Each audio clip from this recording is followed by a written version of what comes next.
Hey guys, so today we are going to be talking about book talks. You will be required to give several book talks throughout the course of this book club. And even though you are in your groups for book club, this is going to be an individual project, okay? So I love bouncing ideas off of other people. You may bounce ideas off of each other, but I do not want to see two students having the same book talk, okay? We're just going to briefly go over what a good book talk includes. I've included a link that shows you examples of good book talks versus not so good book talks, and I'll also give you an example of my personal book talk over the book that I am reading after this. So I'm going to show you my screen here, and we have how to make a good book talk. Okay, this book talk needs to be 3 minutes in length minimum.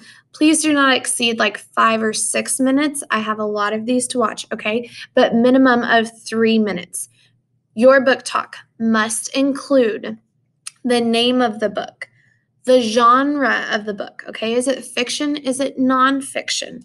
Is it historical fiction? Is it fantasy? Is it horror? Okay, what is the genre? And the name of the author, of course. You can do this in a slide. You can have a poster board. You could just talk about it and then show a visual later, but you will need some sort of visual aid. Okay, we really want to be able to see what you're talking about and not just sit and watch you talk the whole time. So some other cool things to put in, any other fun facts about the book if it's the first in the series. So if there are other books following that, if the author is a well-known author or a best-selling author, if it's based on a true story or happens in a different historical time period or another part of the world or deals with certain issues, those would be really cool things to include too.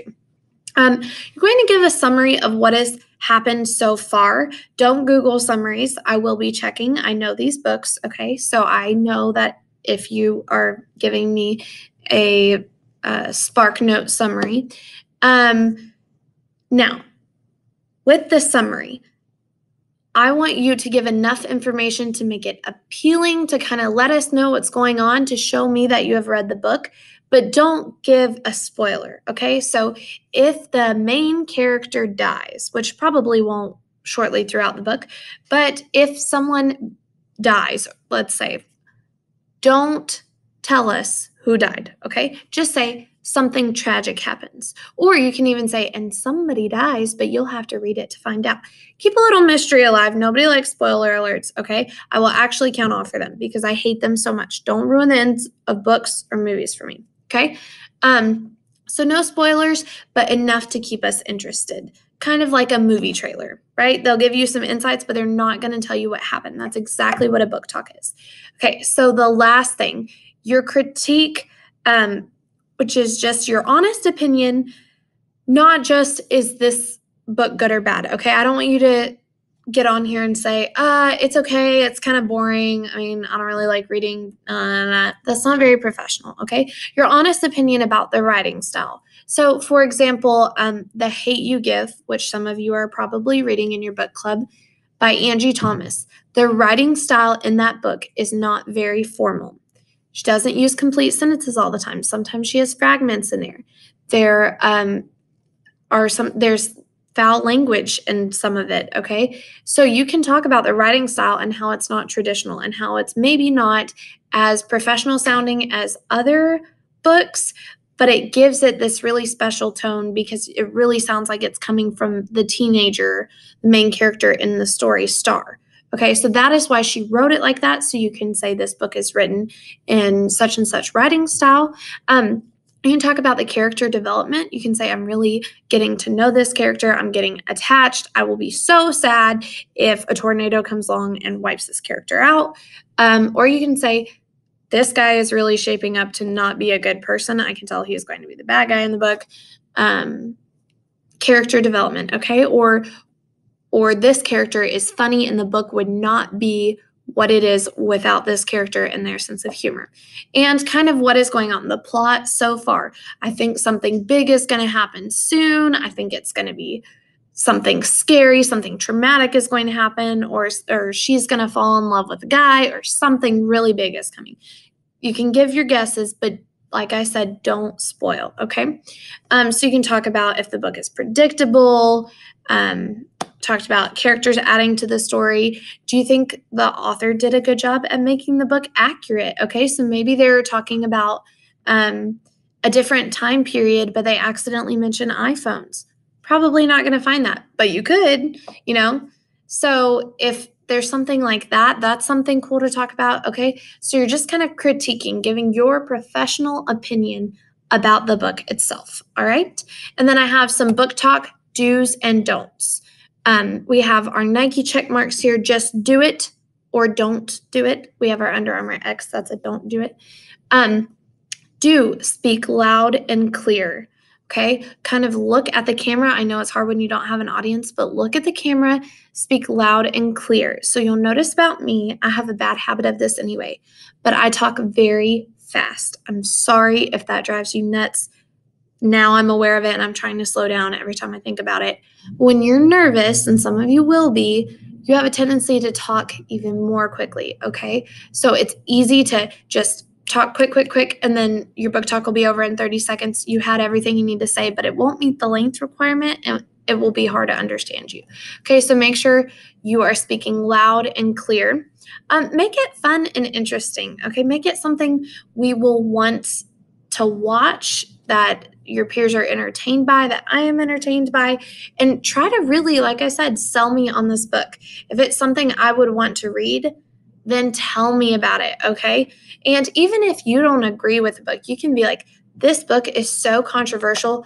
I don't agree with the point at all. Here is what it's trying to say. You should check it out for yourself and see if you agree with the book or you agree with me, okay? You don't have to agree with what the author is trying to say if there's a moral story or a point behind it.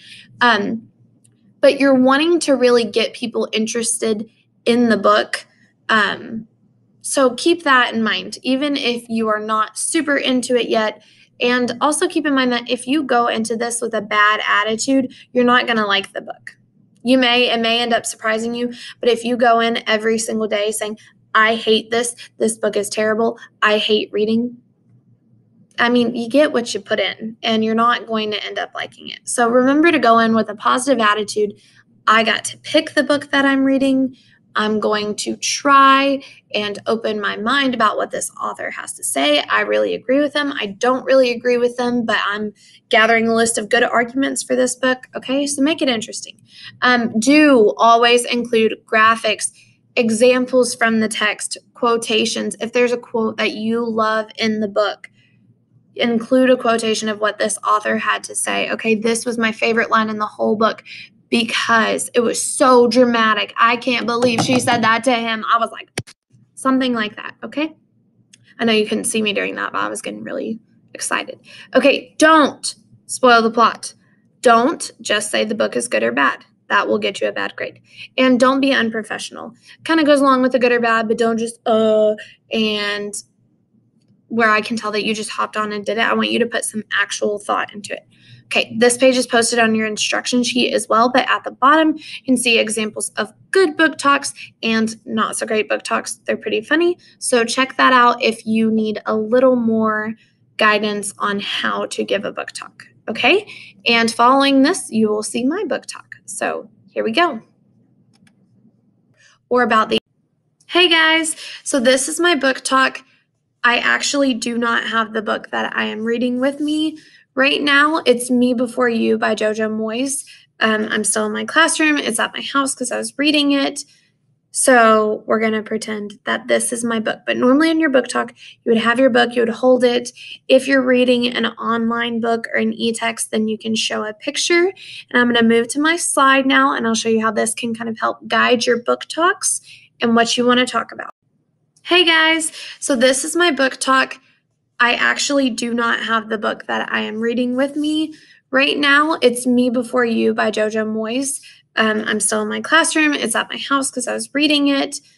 So we're going to pretend that this is my book. But normally in your book talk, you would have your book, you would hold it. If you're reading an online book or an e-text, then you can show a picture. And I'm going to move to my slide now, and I'll show you how this can kind of help guide your book talks and what you want to talk about. Going for my book talk, at the very bottom, I downloaded a 3-minute timer, which I'm going to go ahead and play just so you can see the time that you have. When you're doing this in your house, you would have a little timer somewhere around so that you could record, make sure it's around 3 minutes. Okay, so I wasted a few seconds of that. That's okay. So my book is called Me Before You. It is by Jojo Moyes. She is from London. This book was wildly popular over there. It sold like crazy in Europe, and then they made a movie about it here in America. It is about a girl named Louisa Clark who gets a job working for a family, in particular working for a man who is a quadriplegic. So if you don't know what a quadriplegic is, it means that they are paralyzed in all 4 limbs. So there is absolutely no use of the legs or the arms. So the man she's working for is named Will Turner. He has quite a bit of a negative outlook on life. As you're reading through the book, you find out that he used to be very adventurous. He went skydiving and cliff jumping and loved to travel and ride his motorcycle and was a very active person before his accident. Then he got into an accident and lost use of all 4 limbs, and he is not happy about it. He's very depressed. He lives in chronic pain, so some days are worse than others, but he typically is just in a bad mood because he's hurting all the time. Louisa is an amazing character. This is my favorite thing about the book. The author really develops her, and you get super attached to her. She is this bright, fun person. She likes to wear fun colors. You'll see my color scheme on this is black and yellow, and that's because she has this pair of Bumblebee tights that are her absolute favorite, and she tells Will about them and how she loved them as a child, and he ends up buying them for her. That's my absolute favorite moment in the book. You are so emotionally attached to these characters. You feel like you are best friends with Louisa, and you cry for her and you cry for Will. This book is extremely emotional. It has made me laugh out loud and cry, and I'm not even finished with it yet. I saw the movie in theaters years ago when it first came out, and I've been dying to read it ever since. I'm finally reading it, and it's just so good. Better than the movie, as they always are. I also thought it was really cool, too, how it explains life as a quadriplegic and all of the things Will has to go through. And when they go on vacation, it's really hard to find a place that accommodates people with special needs. So I thought that was really cool, too, how they did a good job of that. I've included my 2 favorite quotes along with pictures of the actors and actresses. You only get one life. It's actually your duty to live it as fully as possible. Will tells Louisa that when he's trying to convince her that she needs to leave her small little town and get out and explore the world. And she is perfectly content doing whatever she is doing and living wherever she is, while he would kill to be able to go back out and live the life he once did. Another quote from the book is, you have to meet people where they are, and sometimes you have to leave them there.